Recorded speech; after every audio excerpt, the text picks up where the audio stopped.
जय हिंद एवरीवन, स्वागत है आपका वी नेशन ट्रिपल वन के एक नए एपिसोड में, जहां आपके लिए लेकर आते हैं इंडियन डिफेंस के प्रमुख अपडेट्स को। सबसे पहले तो चैनल को सब्सक्राइब करना मत भूलिएगा। आज के अपनी अपडेट की हम शुरुआत करने वाले हैं ब्राजील को लेकर आई एक रिपोर्ट से। ब्राजील, जो कि काफ़ी लंबे समय से भारत के जो इंडिजिनस प्लेटफॉर्म हैं इन पर अपनी नज़रें बनाए हुए हैं, और हम सब ने अलग अलग मीडिया रिपोर्ट्स में ये सुना है कि ब्राज़ील ने भारत को कई बार जो बार्टर डील है इसके लिए इंसिस्ट किया है। इसका मतलब ये है कि ब्राजील का कहना है कि हम तो भारत से प्लेटफॉर्म खरीदेंगे ही खरीदेंगे, लेकिन बदले में भारत को ब्राजील से भी जो डिफेंस प्लेटफॉर्म है ये खरीदने पड़ेंगे। और जब बात ब्राजील से डिफेंस डील की आती है तो ब्राजील का इस समय एम्ब्रेयर C390 मिलेनियम सबसे ऊपर आता है। लेकिन इसी को लेकर के हाल ही में एक बड़ी रिपोर्ट सामने आई है, जहां पर ब्राजील ने एक बड़ा जो प्रस्ताव है भारत के सामने रखा है। उन्होंने कहा कि अगर भारत ब्राजील के साथ कोई डील फाइनलाइज करता है तो ब्राजील भी इक्विवेलेंट वैल्यू में जो इंडियन वेपनरी है इसको खरीदेगी। हाल ही में अपने दिए गए एक इंटरव्यू में ब्राजीलियन एम्बेसडर जो भारत के हैं, उन्होंने, जिनका नाम केंट नोब्रेगा है, उन्होंने कंफर्म कर दिया है कि जो म्यूचुअल इंटरेस्ट है दोनों देशों के बीच में वो देखने को मिला है, जहां पर Brazil same amount of weapon खरीदेगा भारत से जो भारत ब्राजील से खरीदने वाला है। दरअसल इस समय ब्राजील की नज़र भारत के लाइट कॉम्बैट एयरक्राफ्ट तेजस और एलसीएस प्रचंड जैसे हेलीकॉप्टर में है, और इस समय ब्राजील क्योंकि अपने वायुसेना को मॉडर्नाइज करने में लगा है तो वो इसको एक बेहतरीन ऑप्शन के तौर पर देखते हैं। लेकिन ब्राजील चाहता है कि ये डिफेंस डील एक तरफा ना होकर के बल्कि एक बार्टर डील हो, जिसका फायदा दोनों देशों को मिले।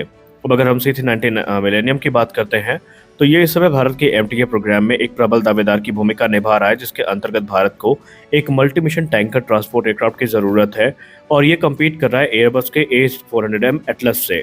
अब क्योंकि भारत का MTA प्रोग्राम एक एम्बिशियस प्रोग्राम है और काफी बड़ा प्रोग्राम है, जहां पर भारत तकरीबन 12,000 करोड़ रुपए की राशि में 40 से 80 एयरक्राफ्ट खरीदने वाला है, और ब्राजील की नज़र इस पे बनी हुई है। हालांकि इस समय इस पूरे के पूरे कंपटीशन में एम्ब्रेयर C390 मिलेनियम को C130J सुपर हरक्यूलिस और A400M एटलस से एक तगड़ा कंपटीशन देखने को मिल रहा है।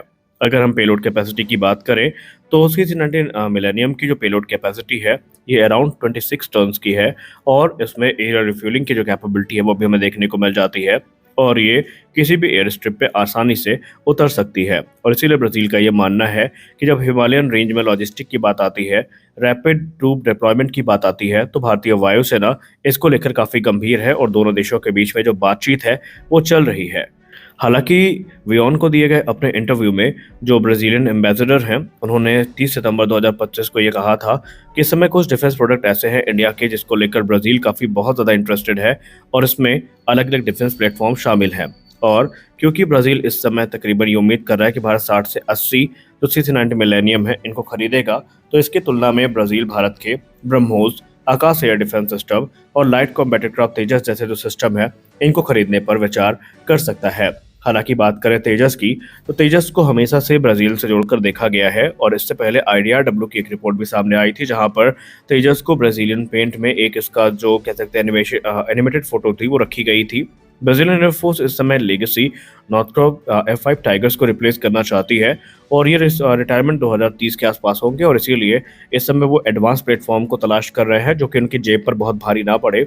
और ऐसे में लाइट कॉम्बैट एयरक्राफ्ट तेजस की भूमिका यहाँ पर काफ़ी महत्वपूर्ण बन जाती है, क्योंकि इसको एक cost effective light weight fighter के तौर पर ब्राज़ील देख रहा है, और ये साब ग्रिपेन को कॉम्प्लीमेंट करने का काम करेंगे। सितंबर 2024 की रिपोर्ट माने तो उस समय ब्राज़ीलियन जो एयरफोर्स के कमांडर है उन्होंने खुद इस चीज़ को कहा था कि जो तेजस है वो इनके लिए काफ़ी एम्बिशियस लगता है, लेकिन कुल मिलाकर के यहाँ पर तेजस इकलौता प्लेटफॉर्म नहीं है जो इस पूरे के पूरे कंपटीशन में कम्पीट कर रहा है, लेकिन इसके चांसेस काफ़ी ज़्यादा नज़र आते हैं। इसके अलावा दूसरा प्लेटफॉर्म जो इस समय ब्राज़ील की नज़र में है वो है भारत का स्वदेश निर्मित लाइट कॉम्बैट हेलीकॉप्टर, जिसको हम प्रचंड के नाम से जानते हैं, जो कि हाई एल्टीट्यूड बीस्ट के तौर पर जाना जाता है जब बात आती है लद्दाख जैसे इलाकों की।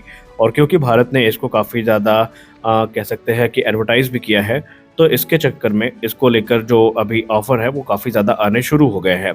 प्रचंड की जो स्टेल्दी प्रोफाइल है, एंटी टैंक मिसाइल को फायर करने की फ्यूचर कैपेबिलिटी जो है, और 6500 मीटर तक की जो सर्विस सीलिंग है, ये इसको अपने जो कैटेगरी के सबसे एडवांस हेलीकॉप्टर्स हैं उनमें लाकर खड़ी कर देती है। और ब्राज़ील भी इस समय अपने जो एजिंग पैंथर्स हैं उनको रिप्लेस करना चाहती है, और ऐसे में वो तकरीबन तेजस और जो प्रचंड का डुओ है उन दोनों को कंसीडर कर रहे हैं। लेकिन बात वही है कि बार्टर डील ही आगे का जो कार्य प्रणाली है, आगे की जो बातचीत है, उसको लेकर जाएगी। सबसे खास चीज़ तो यहाँ पर ये है कि ब्राज़ील तो इतना ज़्यादा इंटरेस्टेड है इसको लेकर के कि ब्राज़ील ने कहा है कि अगर भारत की कोई और शर्तें हैं तो भारत हमारे सामने रख सकता है और हम उस पर विचार ज़रूर करेंगे। सबसे खास बात तो ये है कि C-30 मिलेनियम कोई बुरा प्लेटफ़ॉर्म नहीं है। इनफैक्ट भारत के जो डिफेंस एनालिस्ट हैं, उन्होंने इसको काफ़ी कैपेबल प्लेटफ़ॉर्म के तौर पर देखा है और कुछ तो भारतीय वायुसेना के उसमें अधिकारी भी शामिल हैं जिन्होंने कहा कि C-30 मिलेनियम के साथ सबसे अच्छी बात यहाँ पर ये होने वाली है कि ये भारत की स्ट्रेटेजिक नीड के हिसाब से ढाला जा सकता है। अगर आप इसको ट्रूप ट्रांसपोर्टेशन के लिए यूज़ करना चाहते हैं, तो ये वो भी काम कर सकता है। अगर आप इस पे आधारित कोई एवैक प्लेटफ़ॉर्म विकसित करना चाहते हैं, तो ये वो भी कर सकता है और जो मिड एरियल रिफ्यूलर है, उसकी भूमिका को भी ये बखूबी निभा सकता है। यानी कि एक ही प्लेटफ़ॉर्म को अलग-अलग रोल के हिसाब से ढाला जा सकता है। लेकिन देखेंगे ये कि भारत सरकार का निर्णय इस पर क्या होता है, क्योंकि एंड ऑफ द डे सरकार का निर्णय ही अंतिम निर्णय है। अब यहाँ पर तेजस की बात करते हैं। अब आप में से बहुत सारे लोग ये कहेंगे कि हम तो 2022 से सुनते आए हैं कि तेजस को फलादेश इसको लेकर इंटरेस्टेड है, फलादेश ने भारत के साथ बातचीत करी है।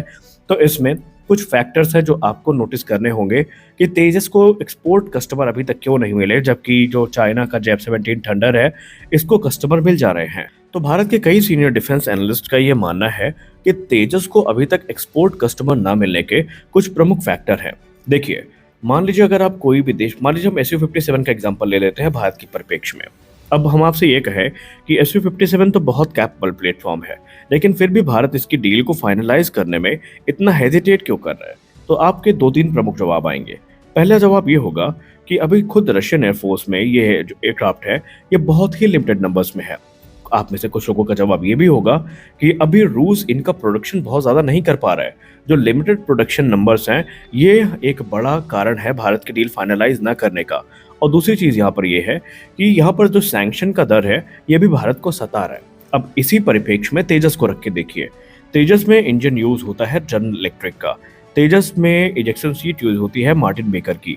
अब मान लीजिए कोई भी देश अगर तेजस को लेना भी चाहे, तो पहले वो ये फैक्टर देखेगा कि क्या भविष्य में जो सप्लाई चेन है वो बनी रहेगी, क्या भविष्य में जो क्रिटिकल कंपोनेंट है जैसे इंजन हो गए, दूसरी चीज़ें हो गई, ये चीज़ें हो पाएंगी और खुद वो देश जो इसको बना रहा है वो कितने नंबर पे इसको यूज़ कर पा रहा है। तो तेजस के केस पे तो अभी हम यही जानते हैं कि सिर्फ 2 स्क्वाड्रन ही भारत में इंडक्ट करी गई हैं। हालांकि अब ये जो पूरा का पूरा नजरिया है ये बदल रहा है, क्योंकि हमने जो 83 तेजस मार्क 1 की डील फाइनलाइज करी थी, उसमें से पहले 2 एयरक्राफ्ट हमें इसी महीने मिल जाएंगे, जबकि एडिशनल 97 जेट्स पाइपलाइन में है और HAL इनकी प्रोडक्शन कैपेसिटी को 24 एयरक्राफ्ट प्रति वर्ष की दर तक लेके जा रही है और जनरल इलेक्ट्रिक भी इंजन डिलीवर करना शुरू कर दिया है। इसीलिए जो पोटेंशियल बायर्स है जो इस पे नजरें बना के रखे हुए थे, उनका जो मोराल है, उनका जो कॉन्फिडेंस है इस एयरक्राफ्ट को लेकर के, ये भी बूस्ट हुआ है। तो इस वीडियो में बस इतना ही। आप ब्राजील और भारत के बीच में ये जो प्रपोज्ड बार्टर डील है, इसको लेकर क्या सोचते हैं, कमेंट सेक्शन में जरूर बताएं। मिलते हैं अगले वीडियो में, तब तक के लिए जय हिंद।